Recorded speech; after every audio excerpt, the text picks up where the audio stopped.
All right. Welcome to the Peckham Pulse Podcast, where we bring you inside the people, purpose, and passion that fuel Peckham Industries. I'm your host, Steve Benton, Corporate Director of Safety and Risk Management. Safety is a core value of Peckham, not just a priority or a set of regulations. Safety is about people, our family, and friends.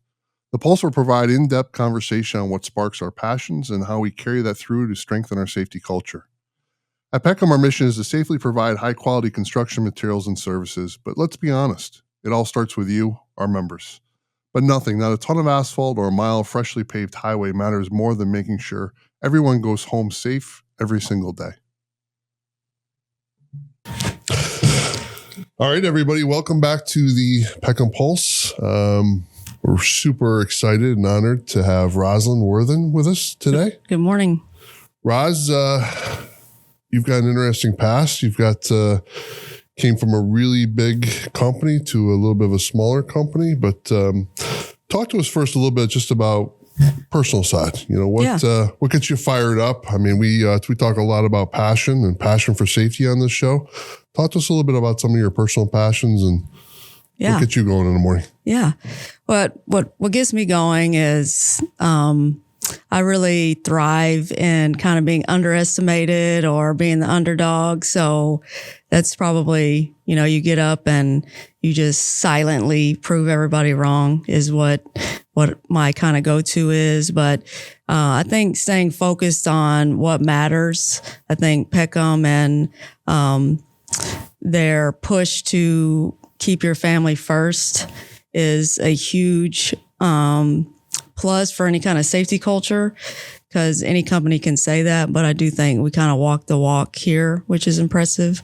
But yeah, I mean, it's just me and my wife and my bird dog, Riverly. And, that really is, you tell them bye every morning, and we work in a dangerous industry. So you do have that drive to work. Like, I want to keep the whole crew safe and myself safe so we can get home to our families. So yeah. Tell us about your background. How did a woman from Texas end up in the aggregate business? Right. All the way in New England, right? All the way up to New England. It is kind of a wild story. I went to college in San Marcos, Texas, which is right outside of Austin.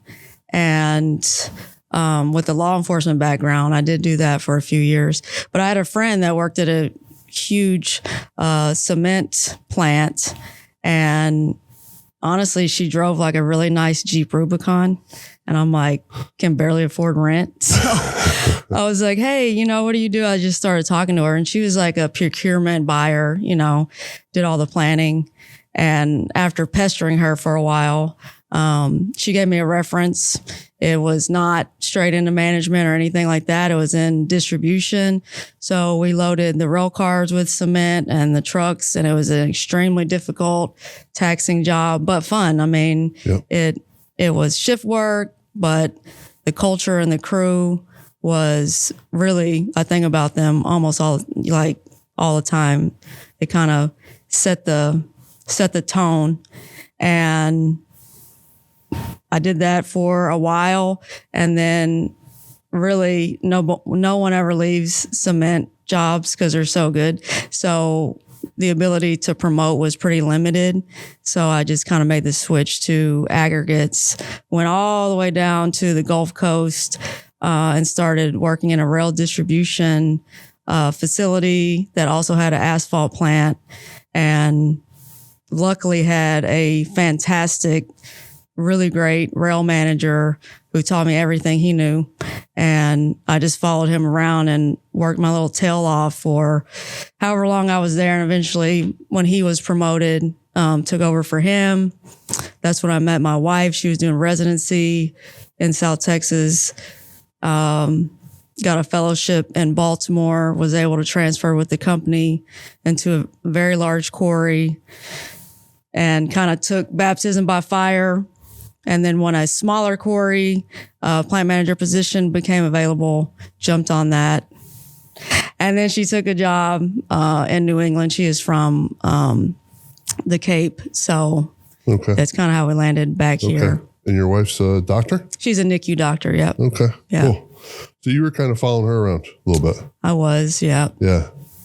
So what was it about the cement aggregate business that obviously you went in, but you stayed? Right. So you talked about the close-knit groups, but there must have been something else. There must have been some more passion there that pulled you in.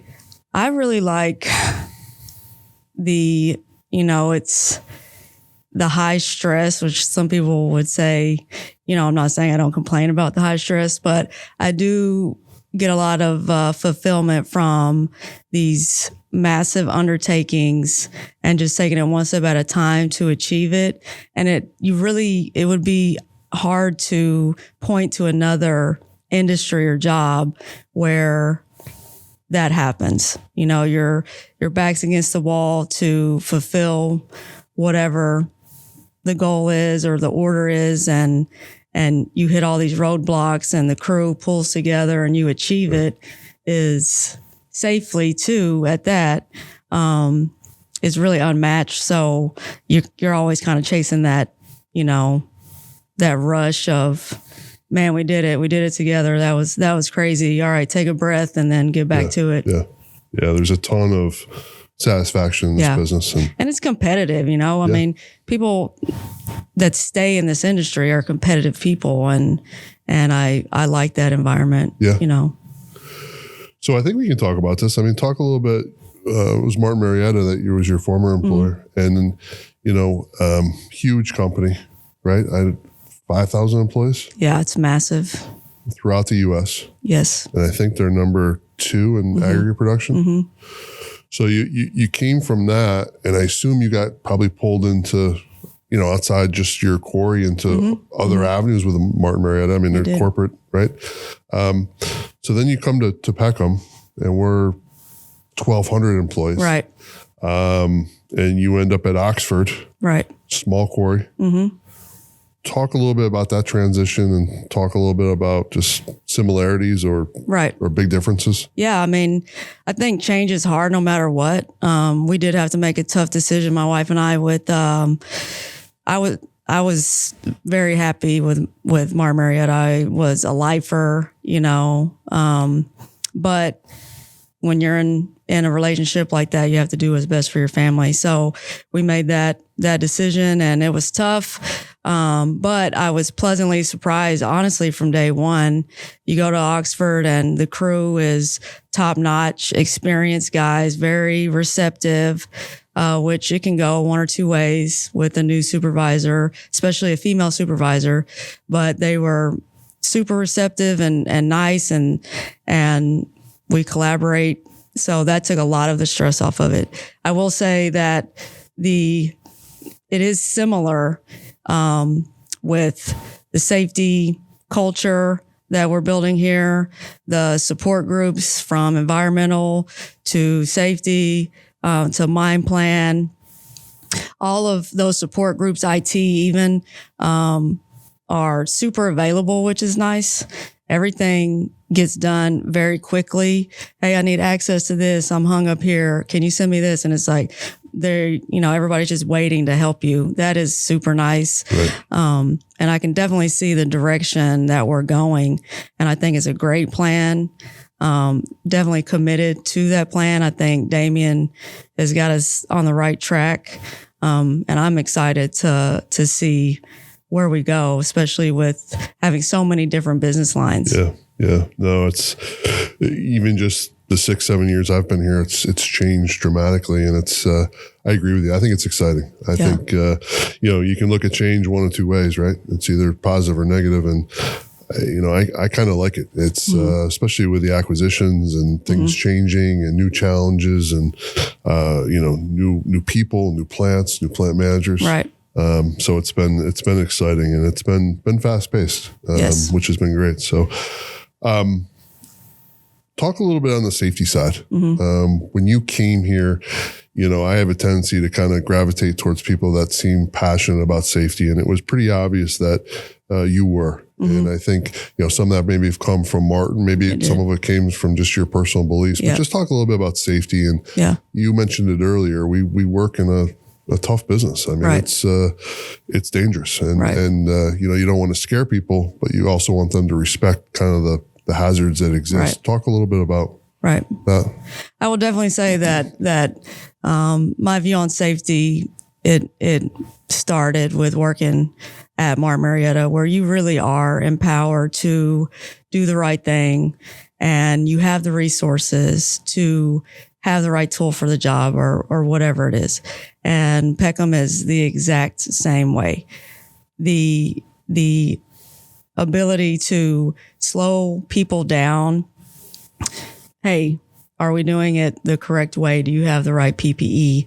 And having that courage to stop work when you need to should be and is the expectation. And I really respect that.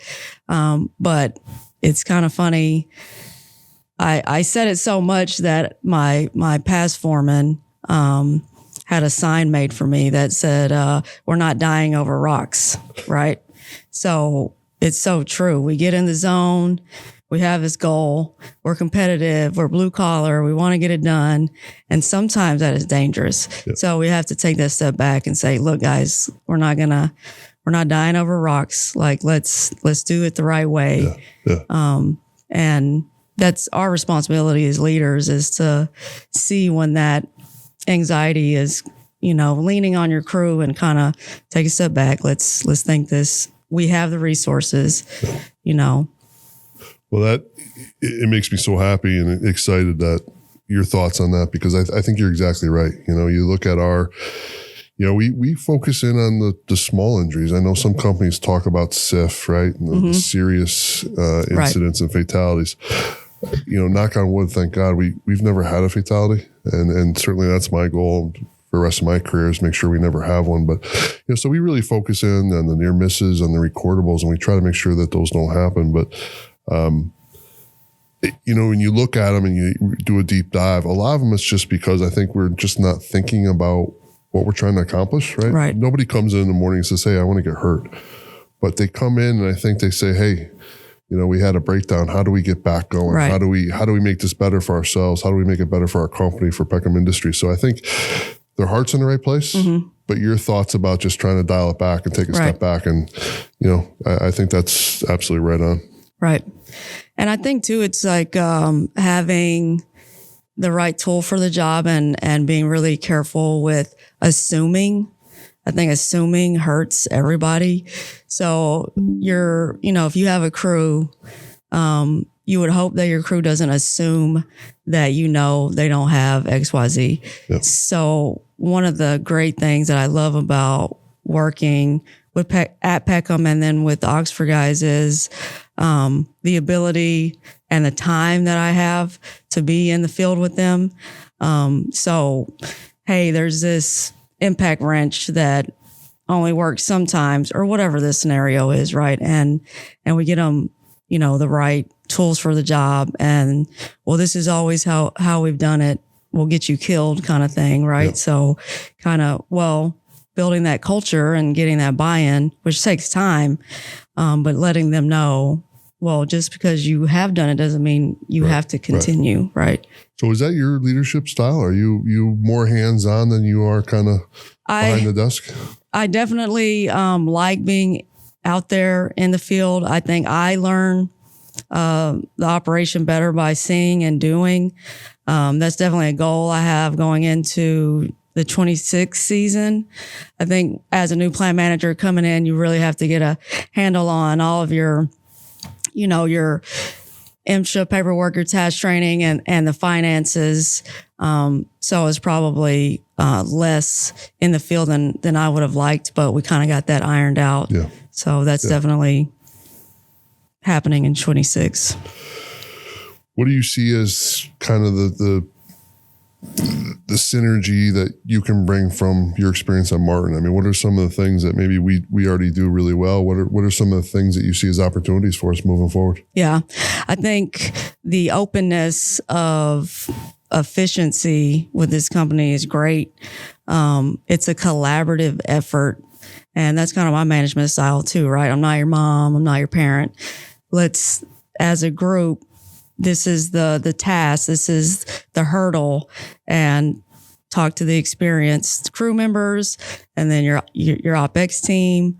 And let's see how we can make as much money as possible with the most efficient process as possible. And it's received well, which is great. And all of that was kind of instilled into me working with Mark Marietta and unit costs and all of that, and planning a budget, which is great. So I am super excited to figure out the quirks of the Oxford plant and work with those guys to improve it. Yeah, that's awesome. What are your thoughts? I know we've really worked hard, I would say, last 24 months on really diving deep into budgets and efficiencies and some of our production KPIs. Is that similar to what you experienced? It is. And I think what I really like is we're pretty transparent with our members about those things. And I think we give them a lot of information, hopefully to empower and get them to better understand that, they come in every morning, not just to crush rock, but to understand what moves the needle. Right. And can we work smarter and not harder? Right? Exactly. So. Explaining the why in some circumstances is necessary for that buy-in. And again, with the competitive nature of this environment and this industry, it 100% benefits the site to share the KPIs and to have realistic KPIs. And once you achieve that, set a higher goal, right? So I think the transparency there, and yes, we did something similar, is great. And then also just being as honest as possible so you can identify the areas that are causing you unplanned downtime and get with your team to, plan that out as a repair, whatever upgrade that you may need. All right, let's fall back again just on what are your hobbies? What do you like to do outside of work? Honestly, like, I got this question and I had to think about it for a minute because, especially as a plant manager, constantly thinking about your site and your guys and your team. And so, but I will say my wife and I were joking about this question because she's like the coolest person you've ever met. You guys haven't met her yet, but she's cool. And we could just do anything. We were raking leaves, cracking a joke, but we hike a lot. The bird dog loves it. We just went up to Maine, for a couple days and hiked Cadillac Mountain and did all of that. I got blisters because I wore new boots like a rookie, but it was awesome. And,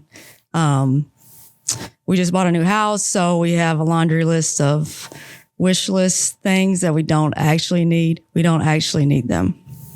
Okay, they're wants. But they're on the honey to-do list. That's all right. Yeah. So this bird dog, does it actually chase birds? Are you a hunter?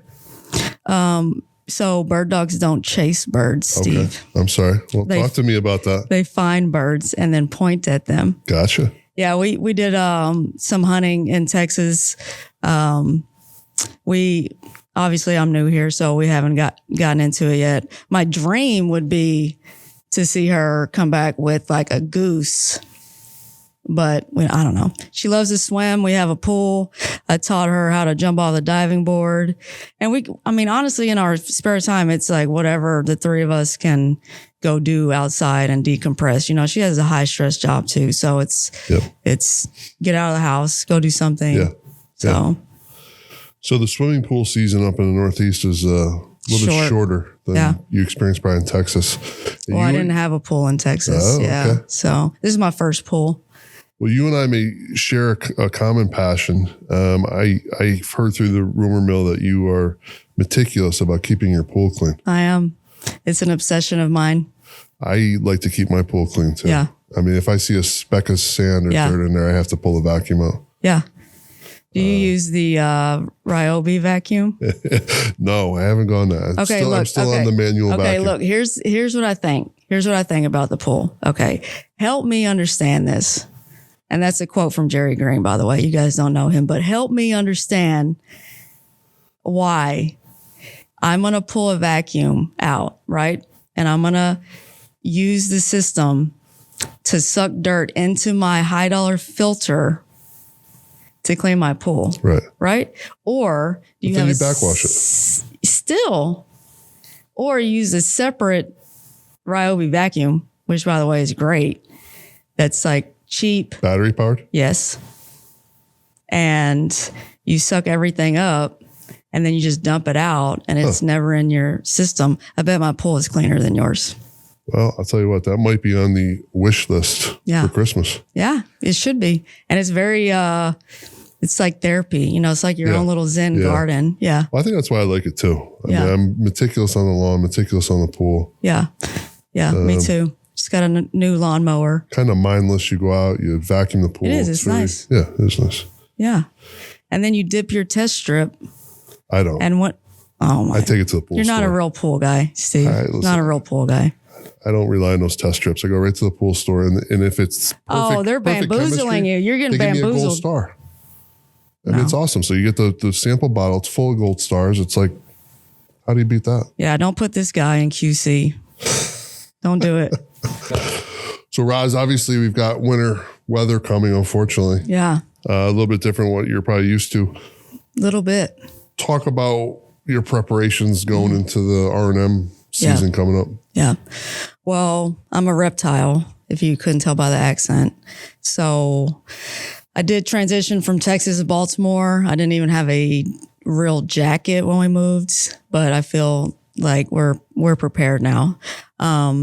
It's still miserable to work in the cold. You're never going to get away from that. But what was nice about showing up when I did was we had the summer months and we got to really see how the plant was running and kind of slowly develop a real winter plan. It can get chaotic and you really do have to prioritize it. So that is challenging because sometimes when you get into something, it may turn into something else.